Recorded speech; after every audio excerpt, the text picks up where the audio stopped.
Thank you for being here.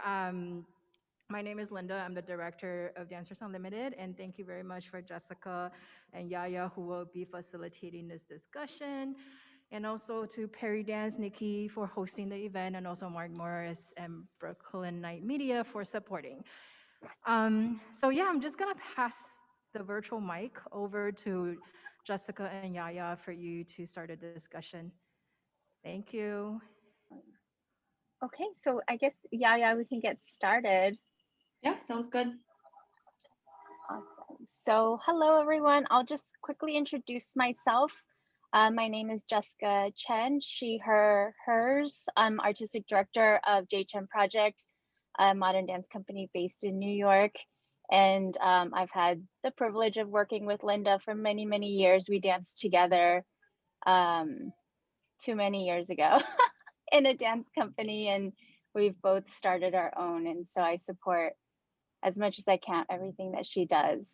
And I'll pass it to Yaya. I think we're gonna go around the circle really quickly, just to start to hear everybody's names, any identifiers that they'd like to share, and then what they are bringing into this space today. Yeah, and then we'll kind of go into more discussions. Cool. Hi, everyone. My name is Yaya Yuan, she, her, hers, and I am the Director of Education and Mentoring Programs at Apex for Youth, which we're so excited to be partnering in this weekend, and also just to be receiving the donations from, you know, the various activities that have been going on. And for those of you that don't know, Apex for Youth is a Asian and immigrant youth serving nonprofit here in New York City specifically. And we focus on education, mentoring, athletics, and now more mental health and racial justice for Asian youth in the city. So we start out in the first grade and go all the way through 12th grade. And we traditionally started out as like an education and mentoring program specifically, where we would work with young people, you know, outside of the classroom in different aspects of their educational life and their just kind of overall development. And then, you know, more and more, but especially with this last year and the events of what happened, you know, during COVID and its disproportionate impact on the Asian American community, we've really focused more on addressing the mental health fallout for our young people, around not only experiencing, you know, racial trauma, but also socioeconomic impact on them and their families. And we've also done a lot of racial justice programming this year as well, not only, you know, for our community, but in solidarity with the third uprising of Black Lives Matter and different social justice movements that we've seen, you know, come to the forefront this last year. So that's been a really exciting new development, one that I'm personally very, very excited about and excited to see the organization grow towards. So that's a little bit about Apex. As for myself, I'm Chinese American. I was born in China and raised on the West Coast. I don't know if we have any West Coasters out there, but yes, West Coast, best coast.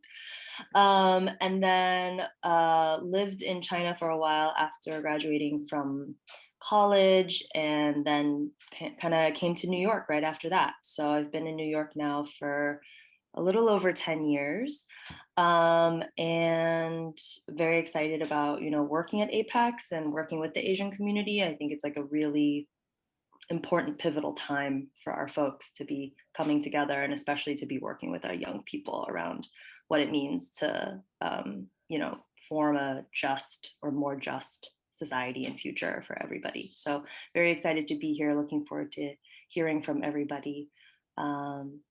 Jess, should I popcorn it to someone? Yeah, let's do that. Should we do the folks at Peridance? We could go like in a little row. I don't know. Yeah, sure. Okay. Let's go to our studio, Peridance. Okay, I'm gonna start off because I have the mic. Okay. I'm Linda. I'm the director of Dancers Unlimited. she, hers, my pronouns. And as you guys know, we're on Lenape land, and or as is also known as New York City today. Um, yeah, so Dancers Unlimited, we started back in 2009 as a youth outreach program where it started as a furlough Friday program when basically the DOE in Hawaii canceled school on Fridays because of budget cut. So the kids had nowhere to go. So that's how we started. And somehow, fast forward like 6 months later, we got booked a tour to China, and then that's when I Jessica Chen was like, "Hey, let's go on tour together." So that was like our first like major company tour, and from there we kind of like turned into a performance company, but still very much rooted in community causes and projects. And with the AAPI, with all the stuff that's been going on in the news, we kind of just felt that calling to respond. Especially I feel like the AAPI community has been quiet for so long, and even at the studio today, Sun and I, and also Pauline, were like, we didn't even know there was a AAPI Heritage Month, which apparently started in the 70s, and I didn't find out about it until 3 years ago. So yeah, so I think that's also something worth talking about, the fact that as API individuals, we're not even aware, we weren't even aware of this. Um, so yeah, that's why I'm here. I'm bringing to this space just, I'm excited to learn and to hear from everyone. Our intention is really for Jessica and Yaya to co-facilitate the space for us all contribute. So it's not a panel discussion. And I'm hoping that we can all bring something forward. And the end goal is to create something like an actionable plan where we can really use our artistry and our platform to create solidarity. Hey, thank you, thank you. Hi everyone. I'm not supposed to talk, but I am talking right now. Hi, my name is Sun. Born and raised in South Korea. Been living in New York for 10 years. Dancer, choreographer, and a director of Who You Are, which is a dance performance show. But I did a short film about being an immigrant artist in New York. So that will be premiere next month. Hopefully you get to see it. But yay! I'm very excited to be here. Though like what's happening lately, it brought us down a little, but also like it brought us together just to be here and then talking about not feeling comfortable, but I'll be here to listen. That's it. Bye.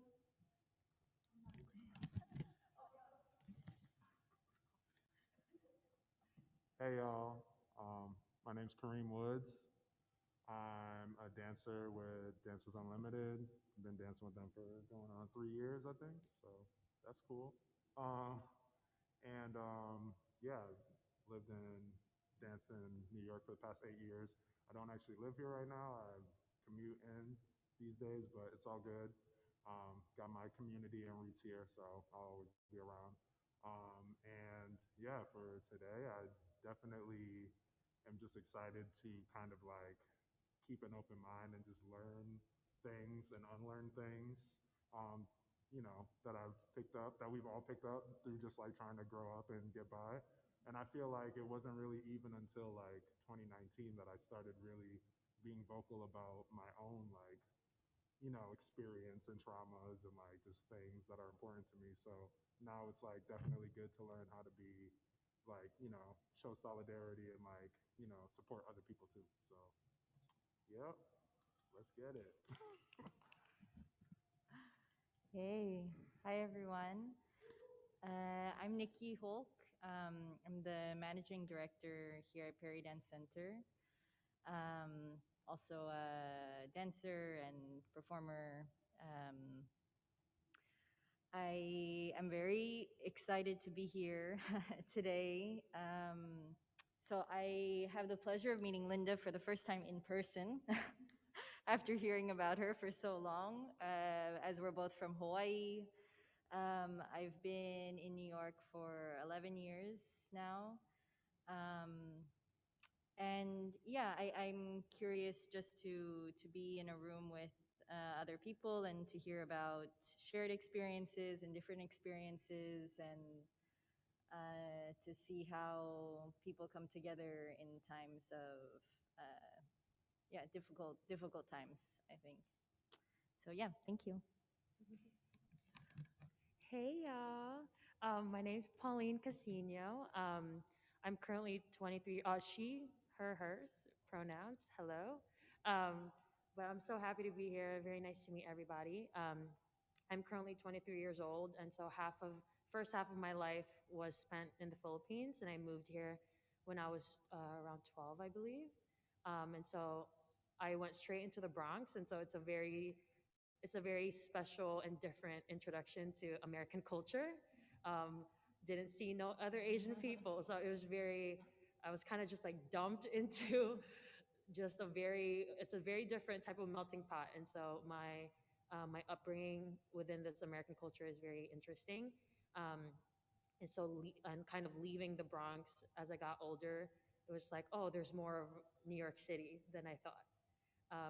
And so definitely these trying times, it hits very close to heart because as I did grow up in the Bronx for the most of my adolescent years, um, I've also built such strong relationships with the Asian dance community later on. And so um, understanding that it's seeing the transition of silence to what it is now, it feels very empowering, especially for people my age. It's like, wow, this is really the time to be as vocal as we can be, more than maybe what our parents were, and anyone who was much older than us. And so, yeah, very thankful to even have a space like this to listen and to speak. Yeah, and just contribute however we can. Thank y'all. Snaps. Awesome. Is that everyone from the studio? Okay, cool. Let's pop it over to Yvonne, and then you can pass the mic. All right, can you all hear me? Awesome. Hi, my name is Yvonne Chow, and I'm a first generation Chinese American from the Bay Area, California. And yeah, I've been in New York City for a long time. And I came here to pursue being a professional hip hop dancer. And I did that at H+, the Hip Hop Dance Conservatory, under my mentor, Seffi Thomas, who's the founder and artistic director. We are a dance non-governmental organization. We provide education, we have a repertory company, and we provide services to the New York City dance community like free groceries, health and wellness services, media services, etc. I think what I'm contributing to this conversation is my perspective as an Asian American woman who has been deeply involved in Black culture and Black dance.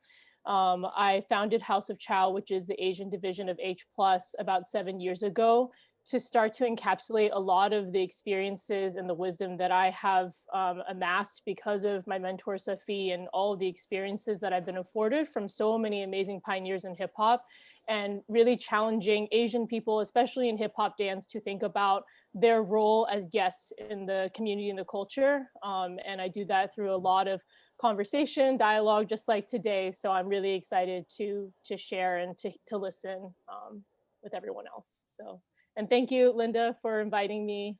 Thank you. I'll pass it to my House of Chow teammate, Gordon. He's like, God damn it, I knew you were gonna pick me. Yeah. Yeah, this is kind of unexpected, but yes, Gordon's trying to be a fly in the wall. Yeah, there's no everyone. pressure, Gordon. Okay. Just whatever you want to share, even if it's just your name. It's cool. Okay. No pressure. Okay. Yeah, no pressure. Hello, my name is Gordon. I'm a first generation Chinese American, born and raised in New York City. Lately, I've been learning about what it means to be a Chinese American, whether it's on the East Coast or West Coast. And this was probably sparked by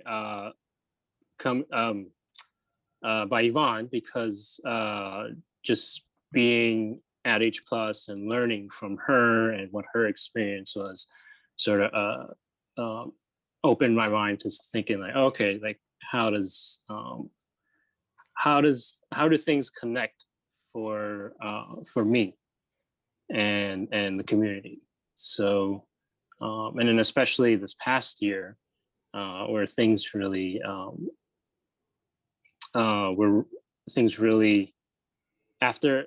where things just went crazy after the pandemic and everything. So it kind of allowed me to take a deeper look at myself.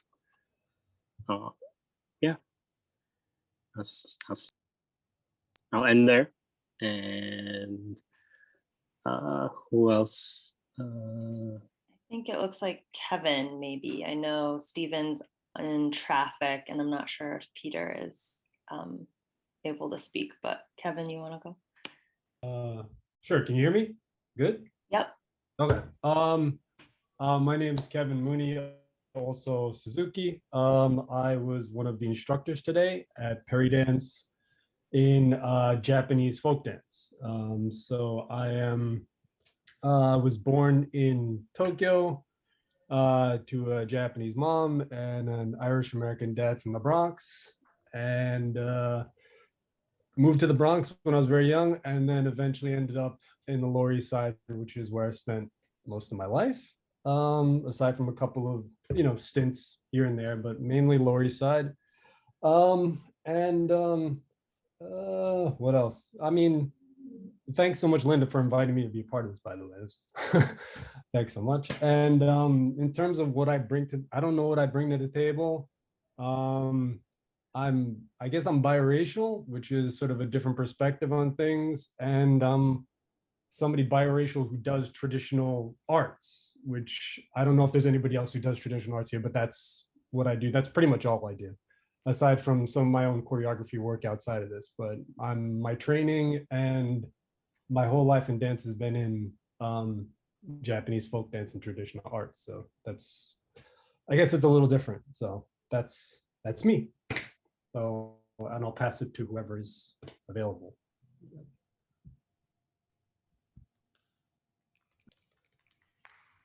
Hi, Peter. Hi. Would you like to just introduce yourself and Yeah, sure. just share what you're bringing into this space? Okay, thank you. Yeah, hi, I'm Peter. He, him pronouns. Linda invited me, so thank you. I am from Muncie Lenape land in Chatham, New Jersey, in close to the city. I was born here. I'm a first generation Asian American. My parents are from Taiwan. And I've basically grown up in a community that is mostly predominantly white. And there were around like 3 or 4 Asians in my community that I met with regularly in school. But yeah, I've been learning more about my culture, and I've tried to explore more through the world of dance at my college and my grad school recently. So I'm part of 888 Dance Company, which is like an East Asian student company at Princeton University. And there is when I've really started to learn more from like just beyond the fan dances that I used to do in Chinese school. I have been able to explore more East Asian dance from like traditional Chinese dance to other folk dances that they do there. So I've been very happy to be able to learn that. I've been trying to learn more to show more solidarity with the AAPI community, especially in light of recent times. So yeah, that's my intro. Okay, awesome. Thanks everybody for sharing. I also realized that I didn't share what I bring into this space, so I'll quickly do that. As the first question that Yaya and I wanted to talk about is what action points what we could all do, moving forward, tomorrow being the last day of AAPI Heritage Month, but how can we push this community effort, the solidarity past this month, and what are the next steps in the overall goals? So if we, as I list off the things that I'm working on, just kind of keep, let that brew. What are some things we can do to to move forward from this month. It's been amazing, very, very active, crazy month. And so think about that while I share what I'm bringing into this space. So this month I was a part of a couple of panels, one for the New York Public Library and another one for the National Dance Education Organization. Both links will be up soon. So if you're on my company's mailing list, we're gonna send that as soon as they give us the links. But both panels were in discussion of dancing the Asian American experience, what it's like to dance, how is the training, education, dance world in some ways failing our Asian dancers, because they're not, all the principal roles from ballet companies are dancers, those that are of Asian descent are not born in the US, they're born in Asia, and they come over, and so what is it that we're doing on the education side that's not supporting young Asian American dancers from at an early age. Another organization that I've been a part of is the Final Bow for Yellowface, headed by Phil Chan and Georgina Pascaljan. They're working very hard to eliminate outdated stereotypes in Asian on the ballet stage, exploring race and representation, and they're doing some really kick-ass things. And so I was one of the choreographers featured this month on their 10,000 Dreams Festival. It was amazing. Another thing that I've been working on in solidarity is with the Asian American Arts Alliance, which is a big thing that I sent to Linda, and I'll ask her to pass it on to everybody here. But it's a statement. I've been sitting on an arts leaders roundtable for almost about a year, and we meet monthly to talk about to talk about what's going on in the arts community, specifically for AAPIs and specifically in New York. And the long and the short of it all is that AAPIs represent 15% of New York population and growing. I think it's almost at 16%. And we receive 1.5% of funding for social services and less than 5% of funding from discretionary funds towards arts organizations, which is very, very low. So what we've put together this statement to basically ask for an equitable share of the budget, and we'll be right now we're in the process of gathering sign-on. So it's a one-page doc, and you can read through all what we're the demands that we're asking for and sign on quickly. And we're trying to get at least 100 signatures by June 14th, and then we're going to have a meeting with Gonzalo, the culture commissioner, and other foundations to try and get more money in AAPI led and serving organizations. So Linda, Yvonne, Yaya, all you folks. So that has been a really great way for me to be a part of this community, an actionable thing that feels like we're making steps forward. And then on a personal note, my company is doing our first in-person live audience performance in a theater this August.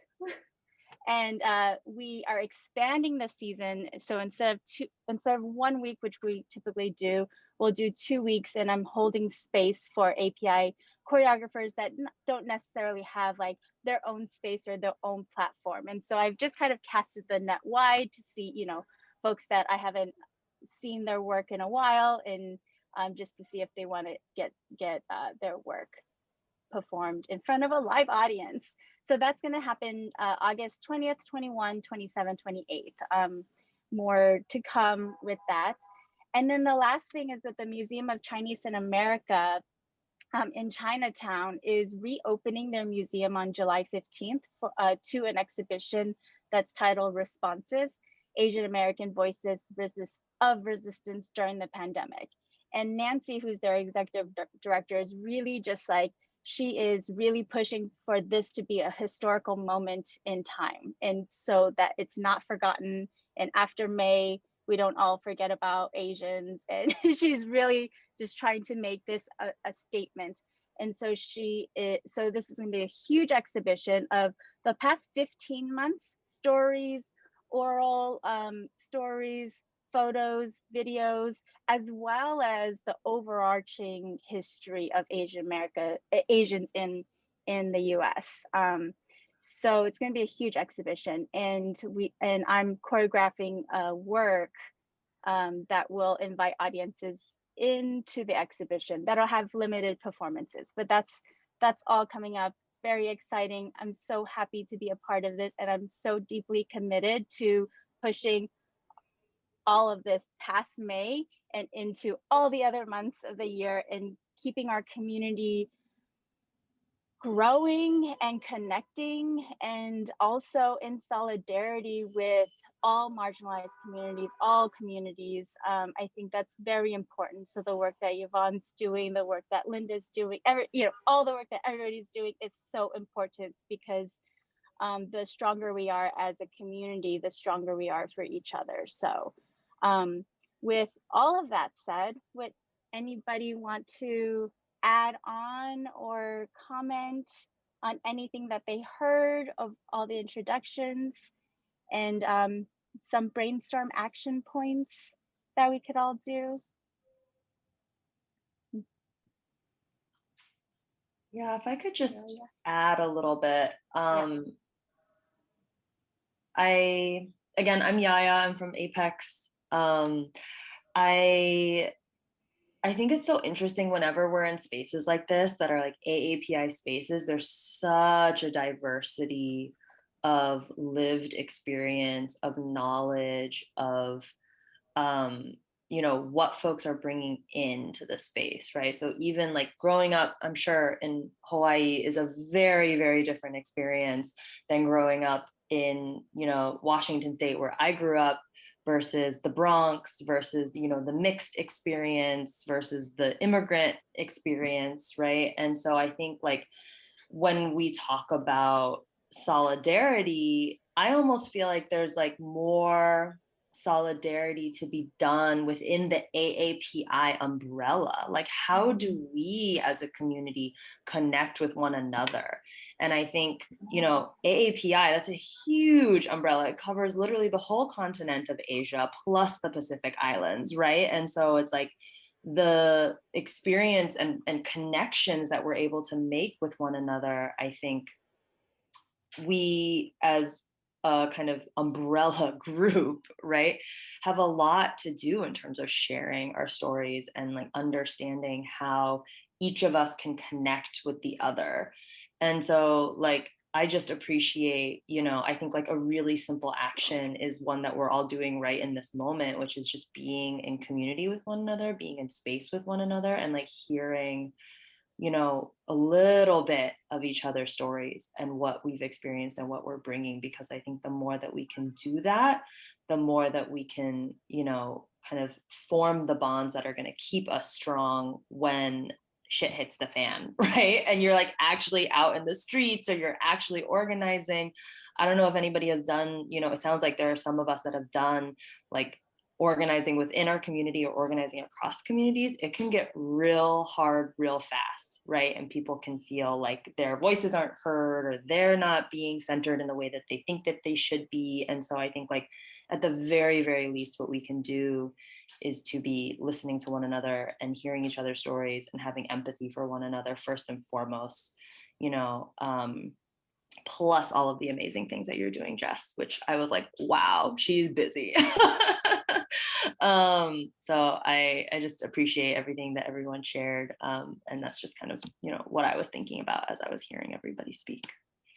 So I'm finished speaking, and I'll pass it.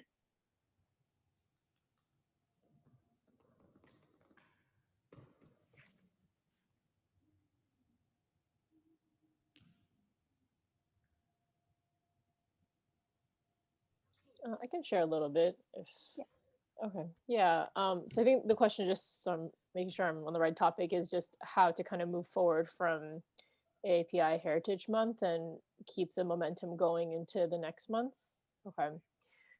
Yeah, well, I think I see it sort of on I guess, how can I say this? A couple different scales. I think what I've really, and I think Peter reminded me of this and what he was saying, I'm really happy to hear how many of us in this community are exploring our cultural heritage more and understanding our identity more. I think that I got into this kind of work when it was not as popular and I didn't have as many people that look like me that were doing this. And I was always trying to search for communities where people were challenging how they were thinking about their culture and what it meant to, you know, kind of hold on to the parts of our culture that we're really proud of, but also kind of let go of certain things in our culture that maybe we don't want to carry forward to the next generation that is more problematic. And so what I've been really thankful for in this past year is so many care circles that have cropped up, communities that have cropped up where we're able to have these kinds of conversations with each other. And I hope that we continue creating those spaces. And something that I've been challenging myself to think about is how those spaces are both formal and informal, meaning like Jess, for instance, like she checked in on me like when I posted something about what happened to me like outdoors when I was running, you know, that was like, you know, race related. There have been so many of us that I think have linked to each other in deeper ways and checked in on each other and gave space to each other. And I really hope that that continues because I think we really need it in a way.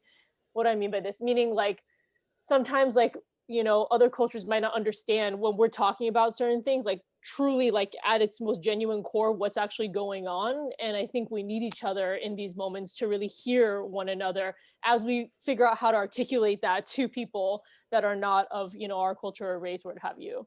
And so I think on a like a very personal scale, I feel like that's something that I would love to see continue.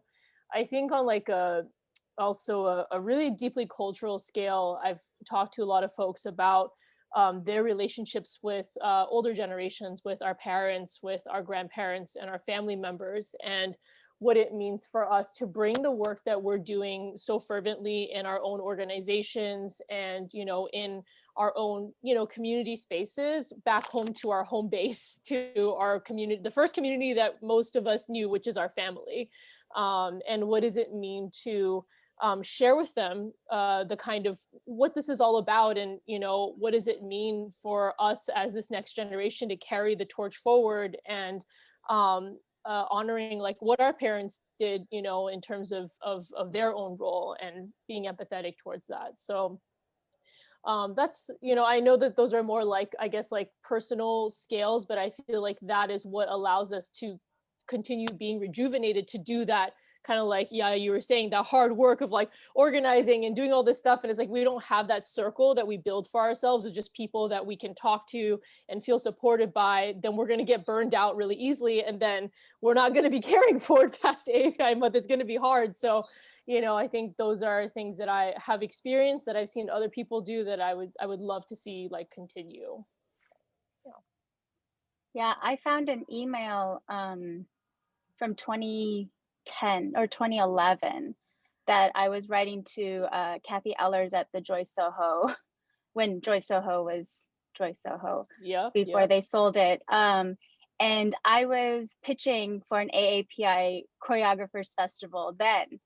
And, you know, Joy Soho was undergoing transitions at that time. It was literally right before they sold it.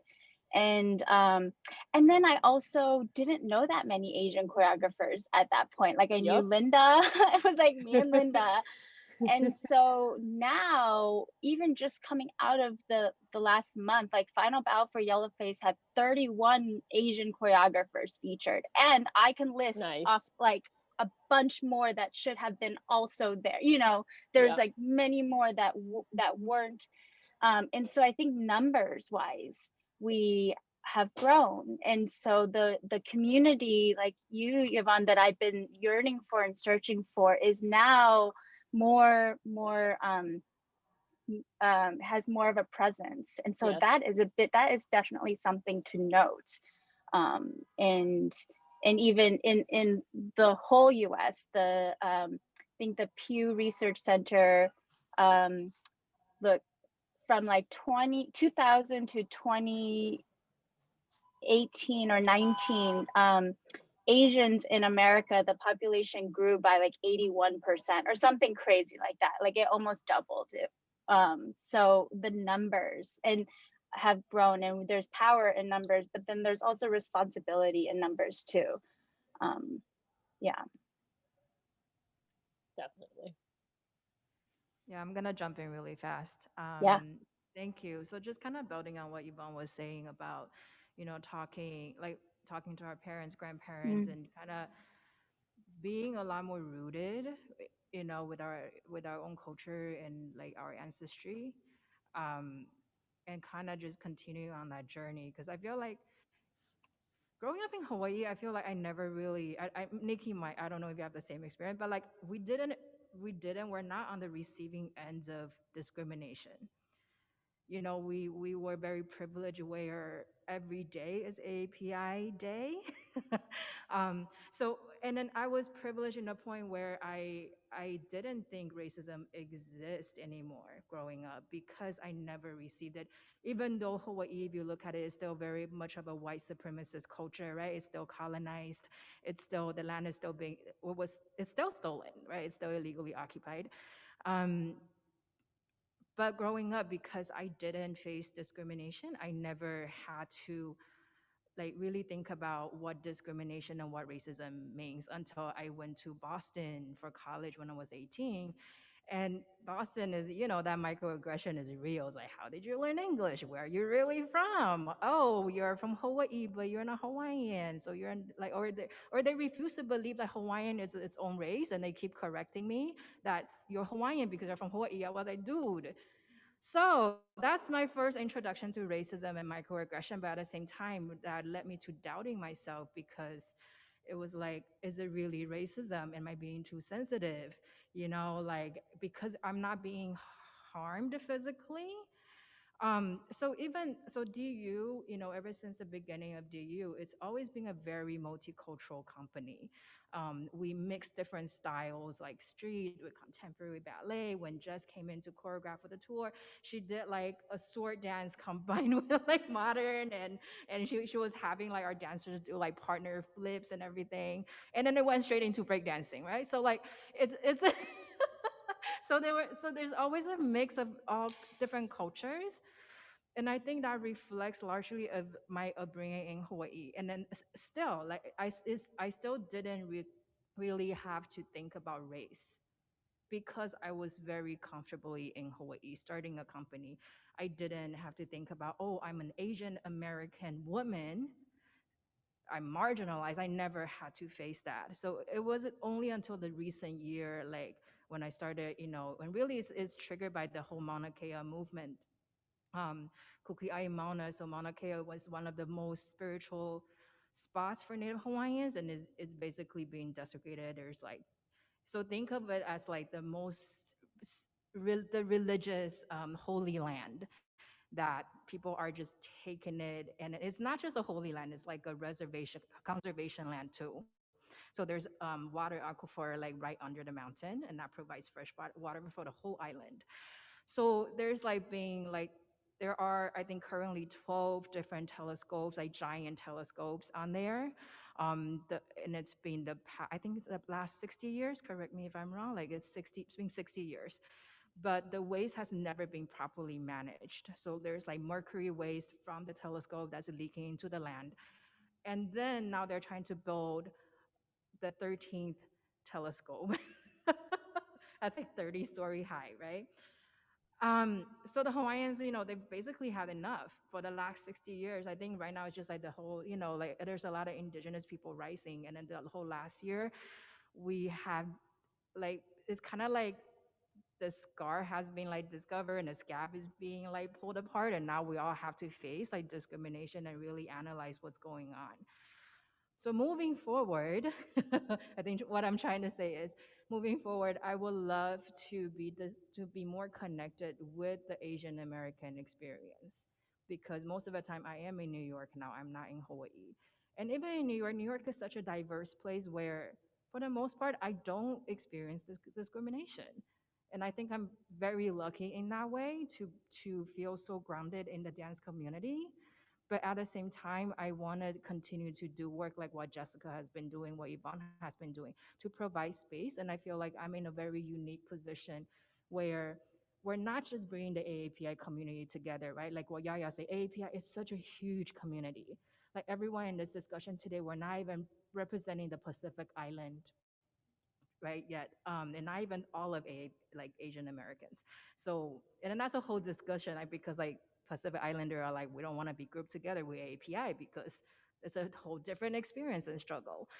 Um, so that's another conversation for another day. But I think where DU and myself were at a place where we want to bring people from different cultures, different backgrounds, and different experiences together. And hopefully next year, if we have this conversation again, we'll see a lot more diversity in the group.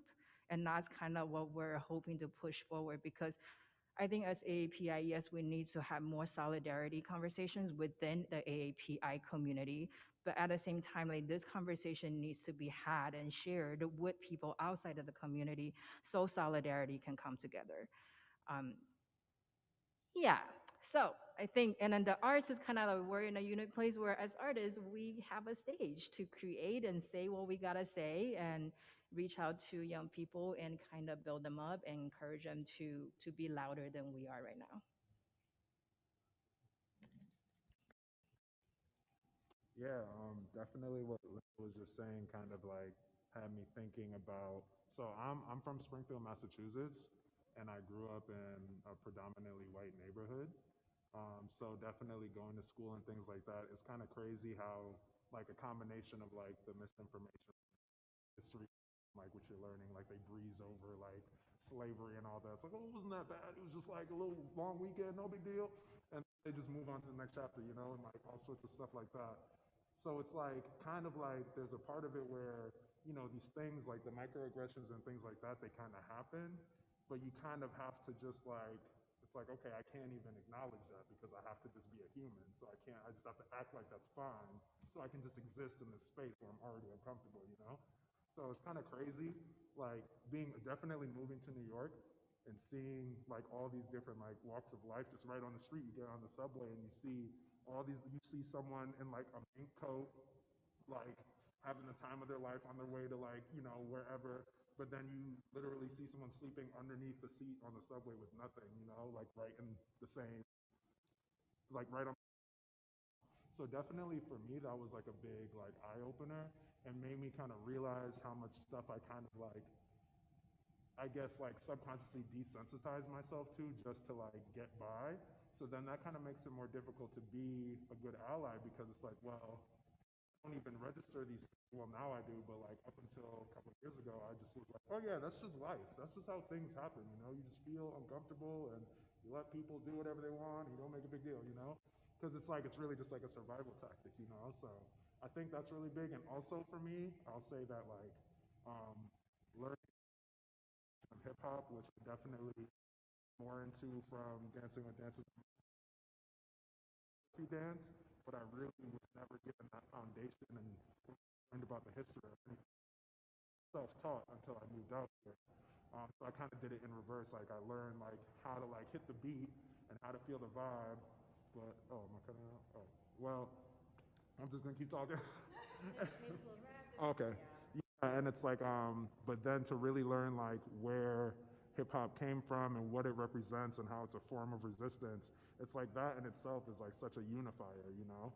And it kind of like, it just shows like the power of dance to like bring us together, and then that allows us to have these conversations and like see someone else's perspective. So yeah.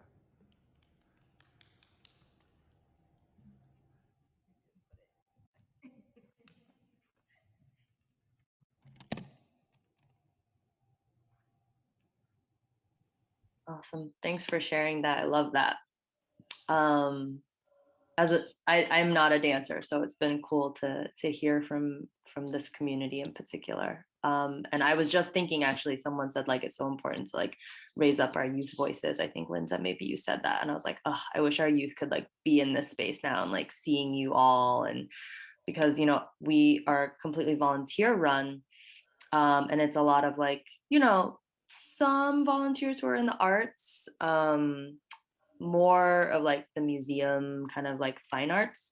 But like vast majority are like kind of corporate, banking, finance, a little bit more of like your parent approved industries.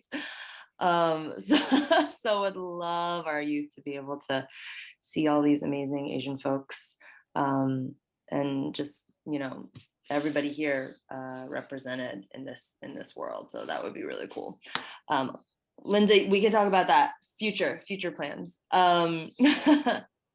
But wondering if anybody on the Zoom has anything to share. Gordon or Peter, Kevin, yeah, go ahead. Yeah, so I was listening to everyone. It's really been nice hearing everyone speak and hearing everyone's sort of perspective on things, because there's a lot of stuff that I haven't really thought about. But one of the things that was interesting to me was about this AAPI, this idea of AAPI community. What is it, and how vast it is? And it's one of the things, just the fact that I deal in a lot of traditional stuff, and I'm from traditional arts, and I learned Japanese dance from my mom. So basically from age 5, my mom was teaching me dance, and here I am now, right? But there's, it's very complex, because you have Asian Americans, you have Asians as well. You have that, which people don't really, it's because a lot of the people are Asian American, there's that they're Asians as well. And how do you integrate them into this? Because, one of the things I've been thinking about recently, and I don't know, I'm not sure why this is the way it is, but 20 years ago, there were tons of Pan-Asian festivals, tons of them, like tons of Pan-Asian with traditional groups from all different places performing. That doesn't happen as much anymore. And I don't know why. I don't know if it's a matter of funding. I don't know. But it felt like maybe for a while, each sort of ethnicity sort of went to their corner and hung out and sort of stopped meeting for these festivals and stopped meeting to collaborate on events. And I think that's unfortunate, because we used to have so many connections with Indian dancers and Chinese dancers and Filipino dancers, Indonesian, Thai. We'd all sort of always meet at these festivals, and it was really nice to see each other.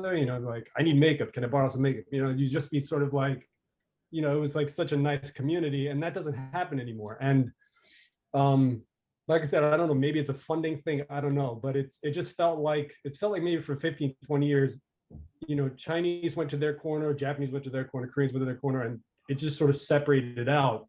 And I'd love to see more of that. And also, my other thing is, just again, because I'm somebody who comes from traditional arts, is that I feel like there's also sort of a gap between those who are in maybe Western dance forms, modern dance forms, and people who are doing traditional, and there isn't a lot of collaboration.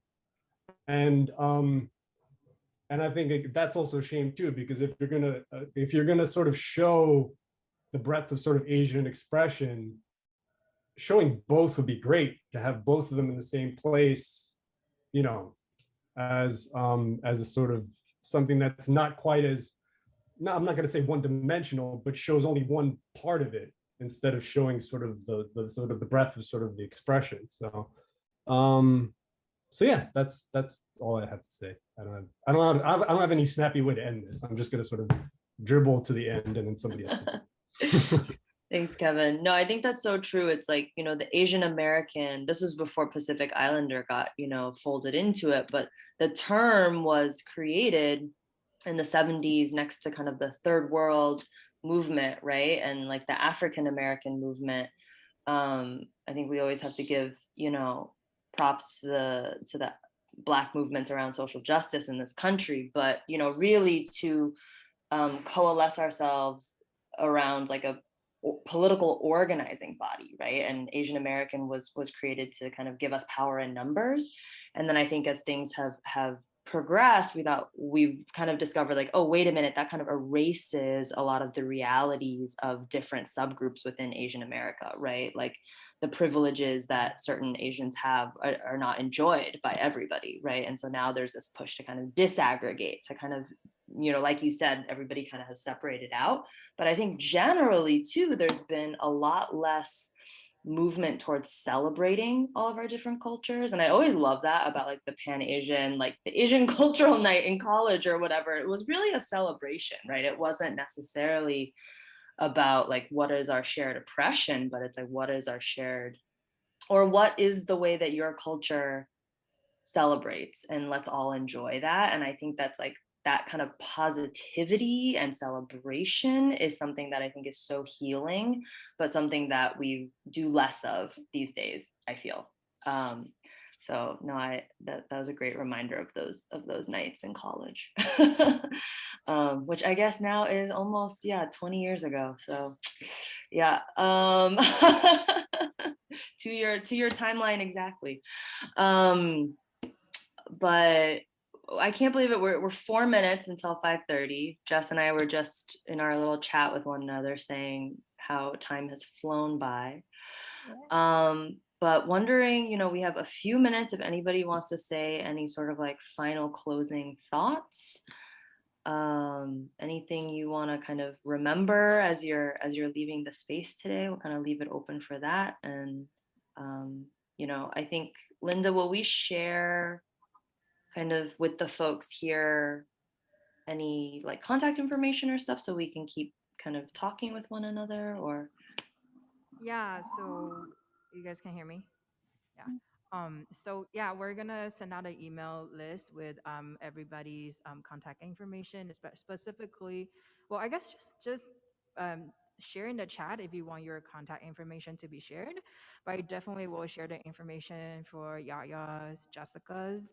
I'm assuming Yvonne for House of Chow, and then also Kevin for the Japanese Folk Dance Society. Yeah, and just kind of building on what Kevin was saying too, like that's definitely something I would love to see more, like the integration between different dance styles. And then we were talking about it earlier today as well, like the challenge of integrating traditional dance styles with what we're doing, like the more contemporary ones, right? Especially coming from Hawaii, like hula, like you just sometimes just don't tamper with the traditional styles. So when we try to fit in hula in our programming, it's always hard. And then I think it maybe in addition to funding, it's also just the time that it takes to plan, even just to plan like today, right? Like it's, I think all of us, because we're in arts organizations, we're nonprofits, we're already strapped for funding, especially after this year.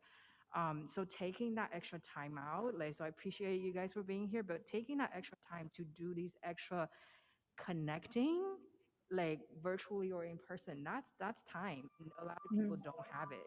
And so hopefully moving forward we can make this almost like a priority, so every May we can this happen, we can have Jessica's, you know, the Pan Asian Dance Festival at, I don't know, maybe not Joyce Theater, maybe somewhere else, or Joyce Theater, we'll see. Should You be know, so we Joyce can make Theater. this happen. Yeah, so like, so really like moving forward, you know, let's connect with each other and stay in connection, and really be inspired by the conversations that we had. So it's not just a conversation today, but like everything that we said that we want to see, let's see how we can connect with each other so we can really make them a reality maybe by May 2022, 2020, excuse me, 2023.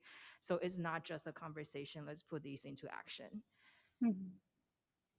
Yeah, and let's get our 15% of funding. That'll help. Yeah, and I think action steps. When Yaya and I were chatting, like this in of itself takes a lot of time and effort, and it's also really important. So I think putting having the difficult conversations with yourself, with your family, and with community is part of the work. So thank you all for being here and contributing, and let's keep the conversation going. And even within the solidarity within the AAPI community, There's a lot of work to be done there. And then there's a lot of work for us to do within ourselves and then also at home and then beyond AAPI. So yeah, I guess. End of my thoughts. Thanks. It was great spending an hour with you all. Linda, that's it, right? Yeah, unless you want to party. Just kidding. Yeah, thank you. This meeting was recorded, so I'm gonna send a link to you guys in case you're interested in rewatching. But definitely keep an eye out for an email to just kind of connect with everyone. If you didn't get a chance to text in the chat, you can text me directly or email me just to let me know if you want to share your contact information. Cool. Thank you, Bye, everybody. everyone. Have a good rest of the weekend. You too. Bye. Bye. Bye.